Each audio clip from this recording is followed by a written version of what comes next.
அத்தை, என்னத்த காலங்காத்தாலே ஜூஸ் யாருக்கு?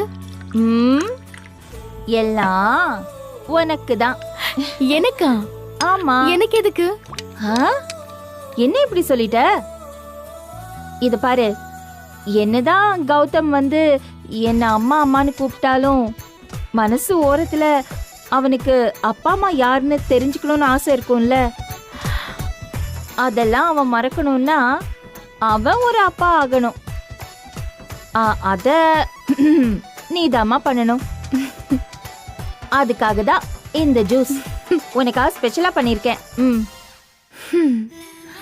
இது பாரு, இத சாப்பிட்டா உன் கர்ப்பப்பை வந்து சுத்தமாயிடும். சீக்கிரமாவே நீ கர்ப்பமாயிடுவ. இந்தா. ரொம்ப தேங்க்ஸ் அத்தை. என் பக்கத்துல அம்மா இல்லாத குறைய நீங்க தான் தீர்த்து வைக்கிறீங்க. கொடுங்க.